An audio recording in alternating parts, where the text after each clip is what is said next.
Hey there, welcome into Huffman's Headlines for the 15th of August 2019. Halfway through the month of August already. All the schools already back in session in large parts of the country. Got our clock set for the 10-minute conversation right now. And I wanted to start with talking about guns. Of course, guns have been on everybody's mind over the last couple of weeks especially.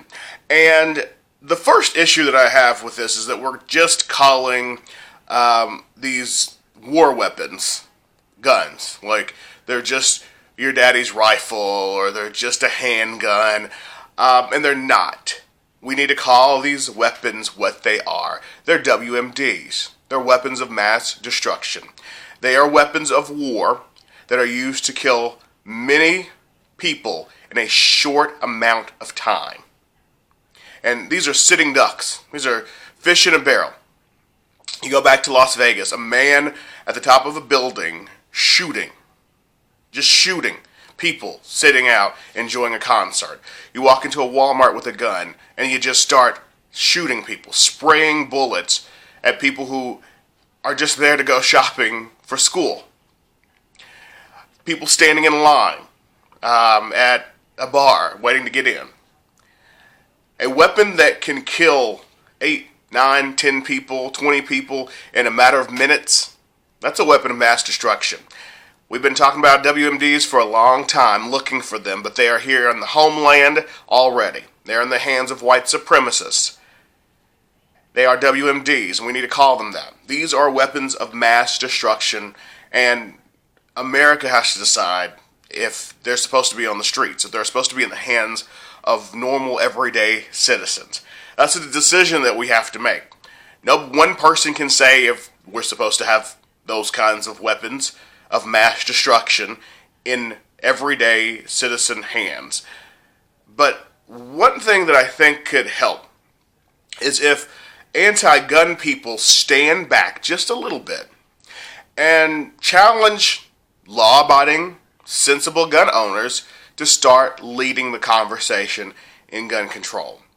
There are good people who are police officers, sheriff's deputies, members of the military, veterans, hunters, gun collectors, people who actually, this is a hobby for them, gun store owners. These are the people who kind of need to step up and start leading this conversation on how do we deal with this. The people who are passionate about guns, those are the people who have to kind of help make the decision on where we go in this conversation. We don't hear enough from them. We hear from everybody who hates guns, anti-gun people all over the place.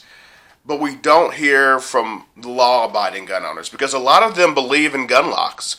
A lot of them believe in background checks. A lot of them, especially members of the police and sheriffs and members of the military, and lots of veterans do not believe that these weapons of mass destruction should be on American streets.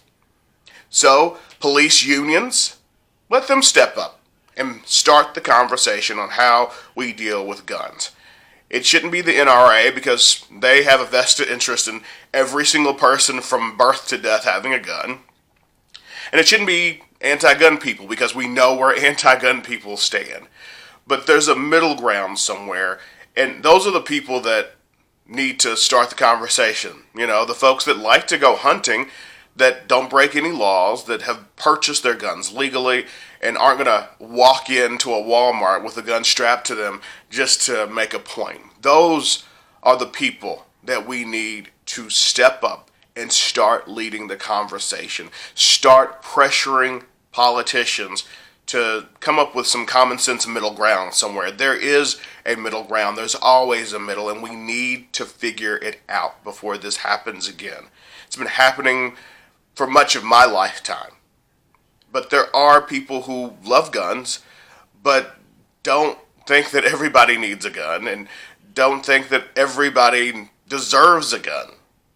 I think there are people who think that you should have to have a license and be trained to use a gun. Those are the folks, though, that need to be in the front of this conversation. We need to start engaging sensible, law-abiding gun owners into trying to lead where we should go with this. And I thought about it, kind of where I would be, and I say everybody needs a license. You do it the same way you do cars. You gotta have a license to drive a car. You have to be trained to drive the car. Why not be licensed and trained to own a gun? Both can kill, either way. And there's no reason that we can't do that within some kind of ramifications. And there's no reason that we can't work with Silicon Valley, that the federal government can't work with folks who develop backgrounds on Facebook even. Facebook knows everything about you. Why can't the federal government work with developers, software developers, to come up with some quick acting background checks? I should be able to put my name into any system across the country at a gun show, and it quickly, on an app, on your phone, should say, you get a gun, or no, you're denied gun, period. This can work, but we do need to engage folks who believe that guns are the American way, but who also feel like you have to have some laws governing who should and who should not have guns. And those folks don't want to go back to the Wild Wild West. So they also have kids who go to school. They also work in offices where they're not allowed to have their guns. And I don't think that they want to be shot down by crazy folks who have guns and they shouldn't have been in the first place. And of course there's no one size fits all, but we do need to start having the conversation on where the middle ground is. The next story I want to talk to you about is U.S. Congressman Steve King. So, Steve King made some controversial comments, no surprise. Steve King, if you don't know, he's an Iowa U.S. Congressman. He represents Iowa's 4th District. The 4th District in Iowa, it includes Sioux City, Ames, Mason City, Iowa. And this is not the first time Steve King has made controversial statements. I think he's attacked every minority group at some point. Women, he has taken to task on many occasions. This one, yesterday, was a biggie for a lot of people. So if you didn't see this, there are new calls for Steve King to resign. Of course, he's not going anywhere. He's running for office again for another term. But the remarks that he made said that humanity might not exist if it were not for rape and incest. The quote. This is the quote from the speech he was doing. He was doing this in public in a speech. So, what if we went back through all the family trees and just pulled out anyone who was a product of rape or incest? Would there be any population of the world left if we did that? There were 50 people in that crowd when he told them this. And considering, this is continuing the quote, considering all the wars and all the rapes and pillages that happened throughout these different nations, I know that I can't say that I was not part of a product of that. So, I never have a problem with Steve King.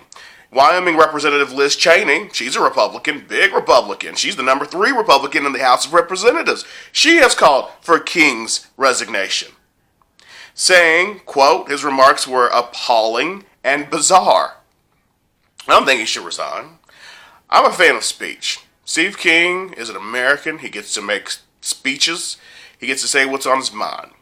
I remember in college when I think it was a media law class I was in, and my professor said, do you want to limit speech or do you want more speech? Because when you limit speech of any kind, if it's black power speech or Klansman speech, if you start limiting that, you get on a slippery slope. More speech.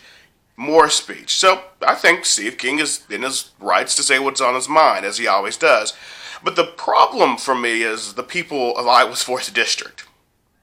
They've elected this man. That's their prerogative. This is who represents Iowa's 4th District. The people of Iowa's 4th District. Not only that, he said this in that 50-seat room there, in a speech in front of 50 folks. Nobody said anything. They co-signed. By not saying anything, you co-sign on it.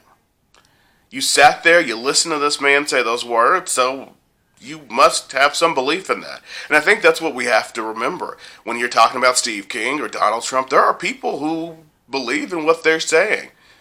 They might not say it out loud. They might not tell you as one of their neighbors or co-workers, but in their head, this might be where they stand. And it shows a lot about people who just sat there and listened to Steve King say those words. It was a long speech. And actually, I'll make sure that I link you to the speech. It'll be in the descriptions below. And take a look. Well, my time's over. But I do want people to remember that Steve King will be in an election again. This is not over for Steve King. He has an election coming up in 2020, like all the members of Congress do. And the House of Representatives, that is, not all the senators. But remember that there are people who think like Steve King. There are people in his district and probably in your district who think just like him. And remember that those people exist and they do vote. But as for Steve King, he is who he is. He's not a mystery. And I can't say that he needs to resign because he was duly elected to represent the people of Iowa's 4th District. Even though you might not agree with what he's saying, the people of Iowa's 4th District elected him to serve out his term, and he should stay in office until they have another chance to either re-elect him or vote him out of office. That's Huffman's Headlines for today.